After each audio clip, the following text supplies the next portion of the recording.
नाज़रीन ग्रामी, शहादत एक अजीम रुतबा और बड़ा मकाम है जो किस्मत वालों को मिलता है, और वही खुशकिस्मत इसे पाते हैं जिनके मुकद्दर में हमेशा की कामयाबी लिखी होती है। यहाँ तक कि शहादत का मकाम नबूवत के मकाम से तीसरे दर्जे पर है।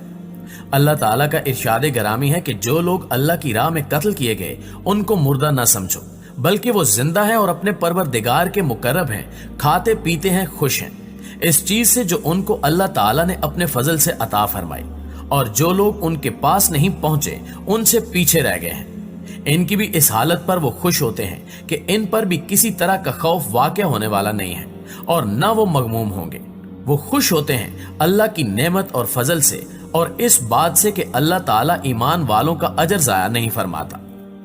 दोस्तों, इस आयत करीमा को उस वक्त काफिर भी मान गए जब मुसलमानों के अजीम शहीद सदाम हुसैन की कब्र खोली गई, तो सब देखने वाले हैरान रह गए कि सदाम हुसैन की लाश बिल्कुल वैसी पड़ी थी जैसी 12 साल पहले दफनाई गई थी। इस वाक़े को बयान करने से पहले हम जरूरी समझते हैं कि आपको बताया जाए कि सदाम हुसैन को फांसी देने की जरूरत क्यों पेश आई। ये एक प्रेस कॉन्फ्रेंस की बात है जब एक औरत आहो बका करती हुई सदाम हुसैन के सामने आई और मजलूमियत की दास्तान सुनाने लगी, जिसके बाद एक मीटिंग में सदर सदाम ने इसराइल पर हमला करने का हुक्म जारी कर दिया और फिर उनके हुक्म के मुताबिक इसराइल के दारुल हुकूमत पर 40 मिसाइल दागे गए, जिनसे इसराइल के होश उड़ गए। सदाम हुसैन इतने ताकतवर और अपनी मर्जी पर चलने वाले शख्स थे कि कोई भी मुल्क ये पूछने की जुर्रत भी न कर सका कि उन्होंने ये मिसाइल क्यों मारे हैं। इन 40 मिसाइलों ने इसराइल के दारुल हुकूमत तेल अवीव को मट्टी में मिला दिया, जबकि बड़ी बड़ी बिल्डिंग्स तबाह बर्बाद हो गई और हजारों यहूदी जहन्नुम वासिल हो गए। सदाम हुसैन ने ये 40 मिसाइल एक एक करके दागे थे। मतलब जब यहूदी इमदादी टीमें अपने मरने वाले यहूदियों को उठा रही होती थीं, तो ऊपर से एक और मिसाइल गिर पड़ता था जो उनको भी मौत के मुंह में भेज देता था। सदाम हुसैन के हमलों से लगता था कि आज कोई एक भी यहूदी बच नहीं पाएगा, लेकिन अल्लाह को कुछ और ही मंजूर था और आखिरकार कुछ यहूदी इन हमलों से बच निकले। मगर आज भी यहूदी सदाम हुसैन को हिटलर सानी का नाम देते हैं और सदाम हुसैन का नाम सुनते ही थर थर कांपने लगते हैं। दोस्तों, चूंकि अब यहूदी और दीगर कुफार जान चुके थे कि अब हमने इराक को जाहिरी तौर पर छेड़ने की कोशिश की तो ये हमारी नस्लें तबाह कर देंगे, लिहाजा ये अंदर ही अंदर इराक और सदाम हुसैन के खिलाफ मुख्तलिफ साजिशों में मसरूफ हो गए और अमेरिका और इसके इत्तेहादियों ने अपने तहफ़्फ़ुज़ के लिए इराक पर हमले का इरादा बना लिया। इस मंसूबे को बैनुल अक़वामी सतह पर दुरुस्त साबित करने के लिए एक बहुत बड़ा खेल खेला गया और अमेरिका, बरतानिया और इनके इत्तेहादियों ने सदर सदाम हुसैन और इराकी हुकूमत पर बच्चों के अस्पताल पर हमला करने का इल्जाम आयद कर दिया, जिसको साबित करने के लिए आलमी मीडिया के बड़े बड़े इदारों को अरबों डॉलर्स खिलाए गए और दिन रात प्रोपेगेंडा वीडियोस चलवाई गई। और फिर जब बैनुल अक़वामी सतह पर अमेरिका ये बयानियां फैलाने में कामयाब हो गया कि इराकी हुकूमत जंगी जराइम में मुलव्विस है, तो इस बात को और बच्चों के अस्पताल पर हमले को जवाज बनाकर इसने ऑपरेशन डेजर्ट स्टॉर्म के नाम से इराक पर जंग मुसल्लत कर दी। और हमला करने के बाद अपने इस इक़दाम को दुरुस्त साबित करने के लिए अमेरिका और इसके इत्तेहादी मुसलसल ये बात दोहराते रहे कि इराक के पास वसी पैमाने पर तबाही फैलाने वाले हथियार हैं। दुनिया की सालमियत के लिए ये बहुत बड़ा खतरा है और इसके अलावा इराक पर जौहरी हथियार बनाने और हासिल करने का इल्जाम भी लगाया गया। फरवरी 2003 में अमेरिका और इसके इत्तेहादियों ने इराक पर दूसरा हमला किया और इराक पर कब्जा कर लिया, लेकिन अपने किसी भी इल्जाम को साबित करने में नाकाम रहे। अलबत्ता अमेरिका और इसके इत्तेहादी खित्ते में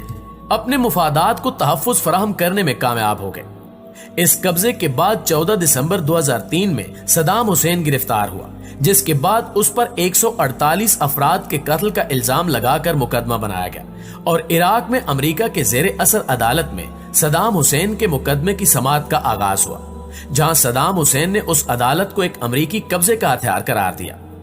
इस मुकदमे के जज ने जब अमेरिकी सरकार की मर्जी का फैसला देने से इनकार किया,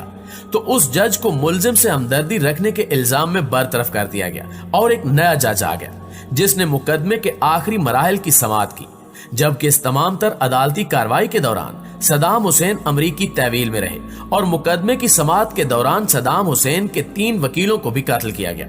जिस पर सदाम हुसैन ने भूख हड़ताल की, लेकिन इसके बावजूद सदाम हुसैन को आजाद ट्रायल का हक नहीं दिया गया और अदालत ने अमेरिका की इमा पर सदाम हुसैन को फांसी की सजा सुना दी। सदाम हुसैन को सुनाई जाने वाली फांसी की यह सजा बैनुल अक़वामी सतह पर तनकीद का निशाना बनी, लेकिन अमेरिका बहादुर के सामने किसकी चलती है, क्योंकि जिसकी लाठी उसकी भैंस। अमेरिकी कैद के दौरान सदाम हुसैन ने अपने दिन कैसे गुजारे, इस हवाले से उनकी निगरानी पर तैनात एक अमेरिकी फौजी का कहना है कि सदाम हुसैन बहुत कम ही कोई शिकायत करते थे। कमरे के बाहर एक क्यारी थी जिसे वो बाकायदगी से पानी देते थे। इंतहाई हद तक बेखौफ आदमी थे और मौत को तो जैसे वो कोई खौफ ज़दा करने वाली चीज ही नहीं समझते थे और ना वो किसी पछतावे का शिकार मालूम होते थे। सदाम हुसैन ने जिंदगी में जो भी किया वो सिर्फ और सिर्फ अपनी अवाम के मुफाद की नीयत से किया। उस नाम निहाद अदालत की जानिब से सुनाई जाने वाली सजा पर अमल दरामद के लिए भी कवानीन की खिलाफ वर्जी की गई और सोए हुए सदाम हुसैन को जगाकर बताया गया कि अगले चंद घंटों में उनकी सजा पर अमल दरामद किया जाएगा। ये खबर सुनकर भी सदाम हुसैन मुतमईन रहे और अपने आखिरी सफर की तैयारी शुरू कर दी। नहाने के बाद अल्लाह के हुजूर सजदा रेज हुए और शुक्राने के नफल पढ़े, फिर नाश्ता किया और फिर अपने करीबी अफराद के नाम खतूत लिखे और अपने सारे काम निपटाने के बाद सदाम हुसैन खुद चलकर मुस्कुराते हुए फांसी घाट तक पहुंचे और फिर उन्हें फांसी दे दी गई। नाज़रीन गिरामी, सदर सदाम हुसैन को फांसी के बाद उनके आबाई गांव अल ऊजा में दफन किया गया था, लेकिन बाद में उस वक्त के अमेरिकी सदर जॉर्ज डब्ल्यू बुश ने जाती तौर पर सदाम हुसैन की मैयत को अमेरिकी फौजी हेलीकॉप्टर में बगदाद से तकरीब में मुंतकिल करने का हुक्म दिया। लिहाजा इस काम के लिए जब उनकी कब्र को खोला गया तो वहां मौजूद यहूदी और मुसलमान ये देखकर हैरान रह गए कि उनकी लाश बिल्कुल सही सलामत कब्र में मौजूद थी, जिसे देखकर सब लोग अल्लाह अकबर पुकार उठे। आप इस वीडियो में भी देख सकते हैं कि किस तरह सदर सदाम हुसैन की कब्र को खोला जा रहा है और जैसे ही कब्र खुलती है तो वो बिल्कुल दुरुस्त हालत में मौजूद होते हैं, जिसके बाद इनके जस्दे खाकी को वहां से निकालकर अमेरिकी सदर जॉर्ज बुश के मुताबिक तकरीब मुंतकिल कर दिया जाता है।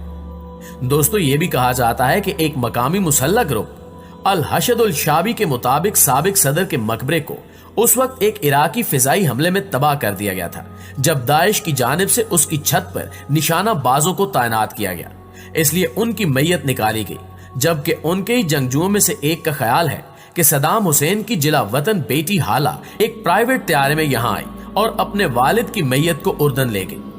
मकामी यूनिवर्सिटी के एक प्रोफेसर जो कि सदाम दौर में तालिब इल्म थे ने नाम छुपाने की शर्त पर कहा कि नामुमकिन, हाला कभी भी इराक वापस नहीं आई